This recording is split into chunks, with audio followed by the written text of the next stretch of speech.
За өмнөх видео хичээлээр бид Оростой хийсэн аян дайнд болон буцаж ухрахтаа Наполеоны арим хэрхэн хөөс тэмдэрэгдсэн тухай ярьсан. Тэгэхээр хичээлийнхэнд бид түүний удирдлаганд 450 мянган цэрэг бүхий аримтай дайнаа эхлүүлсэн тухай ярьсан бол буцан ухарч ирэхдээ 10 мянга хүрэхгүй зэрэгтэй үлдсэнийг дурдсан. За би энд нэг зүйл нэмж хэлхийг хүсэж байна. Одоо миний өмнө дурдсан тоонууд яг таг тогтоогдсон зүйл бол биш. Түүхчид яг тоог нь үнэндээ хэлж мэдэхгүй байгаа. Заримдаа дайн эхлэхэд 500-аас 600 мянган зэрэгтэй байсан буцаж ирэхдээ 30-аас 40 мянга болсон ч гэдэг тийм. Миний хувьд бол та бүхэнд алдартай Минардын графикт үндэслэн үзүүлсэн бөгөөд тоон одоо гайгүй ойролцоо байгаа гэж бодож байна. Энэ график дээр яг энэ 422 мянгатай ихэлсэн гэдээ уусахад одоо 10 мянгатай гэж тэмдэглэсэн байгаа.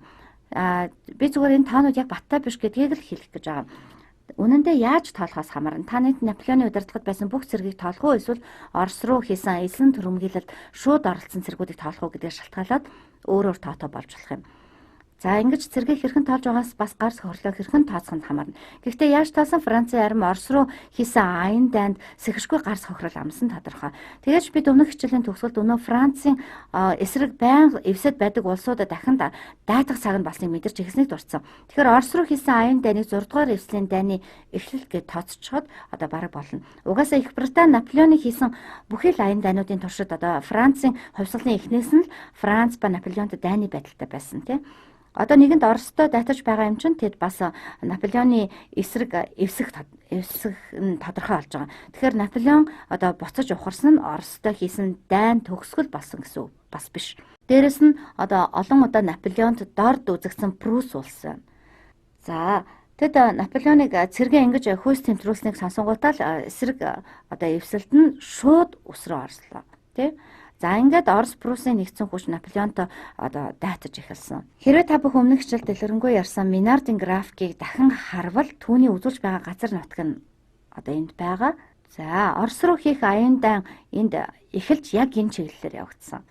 За гэхдээ Наполеон одоо буцаж ирж байгаа. Одоо хэдийгээр цэргээ хөөс тэмдрүүлж 10, 20 эсвэл 30 мянган цэрэгтэй үлдсэн ч одоо нэгдсэн эвслийн эсрэг тулалдах шаардлагатай болсон.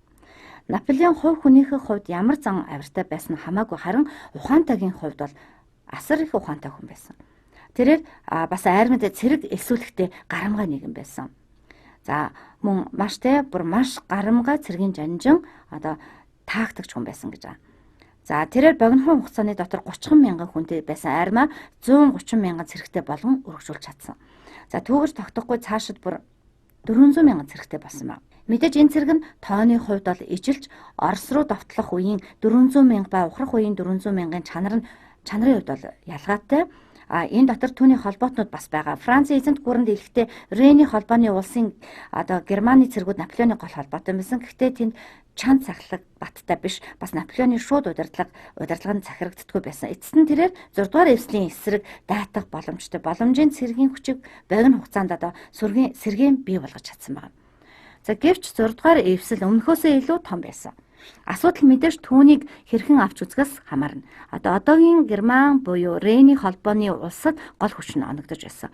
За түүний өмнө ариун Ромын эзэнт гүрэн гэж байхад энэ бүс нутаг 1 сая хүн арим гаргаж чаддаг байсан. За 1 сая доллар биш 1 сая цэрэг. Тиймээс хэдийгээр Наполеон холбоотнуудынхаа тусламжтайгаар цэргийн хүчээ өсгсөн ч одоогийн Герман болон тухайн үеийн Герман хэлтэн ханилгуудын эвсэлд тооны хувьд дарагдаж байсан. Хүчний харьцаа бараг 2-1 байсан. Хэдийгээр түүний тоогоор элт дутмагч Орос болон Прусуудтай хийсэн эхний тулдаануудад одоо Наполеон мөн л ялт байгуулсан. Ялалт гэчгээр арай л өргөө утгатай болчихно л доо. Тэгэхээр одоо дийлсэн гэж яриа. Эдгээр нь одоо Лютцен, Баутцен, Дрезден байгуулсан ялалтууд. За ялангуяа бол Дрезденх бол их чухал ялалт байсан. Лютцен, Баутцен, Дрезден байгуулсан. За Дрезденх бол хамгийн чухал ялалт байсан. За энэ бүх үйл явдлууд хаана болоод байгаа талаар газар зүйн жаахан төсөөлтөй болоо гэвэл энэ хавьталтаа газрын зурган дээр бол Дрезден хот одоо энд харагдаж байна тий. Эдгээр тулдаанд ялагдсныхаа дараа эвслийнхэн Наполеоныг цэргийн тоогоор илүү байсан ч бид дийлсэнгүй. Тэр ямар хурдан цэргийн хүчээ нэмэгдүүлж чадваа, ямар мундаг тактикч ядарсан ч бидэнд хэлдэхгүй шүү гэж гайхажсэн. За ингээд тэд нээлж байгаад Трахтенбергийн төлөвлөгөө гिचийг гаргасан. За Трахтенберг учиргүй одоо тодорхойгүй ч хийхээс өөр аргагүй төлөвлөгөө байсан байгаа юм. Энэ нь бол Гол санаа нь Наполеоны бичлэн удирдах байгаа цэргүүдтэй шууд тулдахгүй байх. Харин оронд нь Наполеоны бусад маршал генералуудаараа удирдуулж байгаа цэргийн ангиуд руу товтлох. Гол нь Наполеонтой бичлэн байлдахгүй байх. За, ер нь тулдааны талбарт Наполеон ямар гоц авьяастай байсан тусгай видео хичээл хийвэл их зүгээр юм байна тий. Тэгэхээр тулалдаан болгоныхын дараа хүмүүс Наполеоныг цэргийн гарамгай жанжин болохыг хүлээн зөвшөөрдөг. Дайснууд нь ч хүртэл түүнийг маш залжин овсгоотой цэргийн тоонч цөөн байсан ч ялагдсан ч түүнийг давуу тал болгон ашиглаж чаддгийг нь шүтэн биширч байсан байна. Тиймээс Наполеонтой өөртөө байлдахгүй байх гэдэг төлөвлөгөө боловсруулахаас өөр аргагүй болсон. Бид хүн хүчээр давуу хэмжээ Наполеоны бусад генералуудын нь удирдах байгаа цэргийг довтлон устгахыг гэж тохиорсон. Тэд Францчуудаас хүн хүчээр илт давуу байсныг дахин дуртах нь илүүц. Эдгээр бүх тулалдаанууд газрын зурагт үзүүлэх юм бол за энэ хавьд болж байгаа. За Левцкийн хавьд л та. За цаг хугацааны хувьд баримжаа гаргах гэд үзэх юм бол та бүхэн Орос руу хийсэн аяндан за энэ дор Орос руу хийсэн аяндан гэд өөр бичээд хий тээ. За Орос руу хийсэн аяндан. За өөр өнгөөр бичээ. Орос руу хийсэн за аяндан. За тэгэхээр Орос руу хийсэн аяндан 1812 оны төгсгөлөөр дууссан. 1812 оны өвлийн ихэнх саруудад Наполеоны армийг мөсөн суурьсан. Тэгээд дараа нь 1813 онд Люцен Баутсны тулдаанууд болсон байгаа. Энэ бол 1813 оны 5 сарын үе. За 5 дугаар сар. 1813 оны 5 сар. Тэгэхээр тэр айхтар өвлөөс хойш Наполеонд жаахан сэхэ авах хугацаа бас байсан. Тухайн үед ер нь юмс аажуу алгуур болж өнгөрдөг байсан. Тулдааны талбарт чухам юу болж байгаа талаар тагнуулын мэдээ цагтаа ярьдаггүй. Мэдээлэл болон айрамд аль алинд нь аялаж очих хугацаа хэрэгтэй байдаг. Ихэнхдээ явган явдаг байсан болохоор удхан тодорхой тийм. Ингээд цааш нь 1813 оны 8 сард Наполеон Дрезден харьцаад чухал ялалт байгуулсан байна. Гэвч 1813 оны 10 сард эвслийнхэн Австрийг ятхан өөрийн игнэнд нэгтгэж чадсан. Ингээд нийлээд хүчрэхэг эвсэл болж хувирсан. Өмнөх эвслүүдийг хараад байх юм бол Австри, Прус, Орос ер нь байнга л оролцож байдаг байсан ч гуруула зэрэг эвсэрч ерөөсөө байгаагүй. За тэгвэл энэ удаад бүгд оролцохоор болсноос гадна нэмээд Швед улс эвсэлд орсон байна. За тухайн үед Пиренеийн хойгт байдал ямар байсныг бас мартаж болохгүй. Испани, Португал хоёр ч гэсэн бас Францын эсрэг тэмцэж эхэлсэн байна. За ингээд тухайн үеийн Европын бүхий л томоохон хүчрхэг улсууд Наполеоны эсрэг эвсэлд нэгдсэн. Иймээс 1813 оны 10 сард Австри, Прус, Оросын нэгдсэн хүч түүнтэй Лейпцигт тулгарсан. За яг энд байна те Лейпцигийн тулдаанд тэд Наполеоноос 2-1-ийн харьцаатаагаар давуу хүчтэй байсан. Иймээс тэд түүнийг ялж ухран зогтоход хүргэсэн. За энэ Лейпцигийн тулдаан Наполеоны хамгийн анхны томоохон ялагдал нь байсан. За энэ Лейпцигийн тулдааны зураг байна те. Заримдаа энэ тулдааныг олон үндэстний байлдаанч гэж нэрлэдэг. За учир нь Францтай дайны байдалтай байсан бараг бүх талууд энэ тулдаанд оролцож ойролцоогоор 600 мянган цэрэг тулалдсанаас 400 мянган цэрэг нь 6 дахь эвслийн талыг 200 мянган Наполеоны талд байлдсан. За тэгэхээр алагдсан ба шархсан хохирол нь бараг 100 мянган хүрсэн маш аимшигтай цус тулдаан болсон байна. Эцсийн дүндээ Наполеон аргууд ялагдаж ухран зогсон. Тэрээр Рений холбооны улс болох хэмээх Францын хяналтад байдаг нутагтаа ялагдсан учраас ухран их нутагтаа очиж улс орноо хамгаалах шаардлагатай болсон. Энэ үед бас хойгт юу болж байсныг та бүхэн санаж байгаа те. Өнөө Артур Уэлсли гээд за энэ зураг нь тэрээр Испани, Португалийн за түүний зураг энд байна. Артур Уэлсли. За тэрээр нөгөө Испани, Португалийн босгочдыг манлайлан удирдах байсан Британийн цэргийн генерал гэдгийг та бүхэн санаж байгаа. 1813 оны эцэг гэхэд тэрээр Францын цэргийн эсрэг олон тулдаанд ялт байгуулад байсан. Тэрээр дайснуудаа Францын зүг шахаж байсан. За энд Пиренеийн нуруу байна. За тэрээр энэ нуруунд болсон энэ Пиренеийн нуруу байна. Энэ нуруунд болсон олон тулдаанд ялж нурууг даван орж ирсэн. За Наполеон эцсийн хүчээр шавхан хэдийгээр хүн хүчний хувьд илт утмагш Францын зүүн хойд талд энэ хэсэгт дайснуудаа тосон тулалдсан байна. За энэ тулдааныг бид 6 өдрийн дан гэсэн. Энэ бол 1814 он болж байна. Лейпцигийн тулдаан 1813 оны төгсгөлд болсон. Тэгэхээр Наполеон ялагдаж ухарч зогсон. Одоо 1814 он болж байна. 1814 оныхан 2 сард 6 өдрийн дан болсон. За энэ да Наполеоныг гарамгай цэргийн жанжин болохыг нь батлан харуулсан сүүлийн дайн болсон. Хэдийгээр цэргийн тоогоор ил дотмог байсан ч эвслийн хүчийг ялж чадсан 4 чухал тулдаа энэ дайны үед болсон.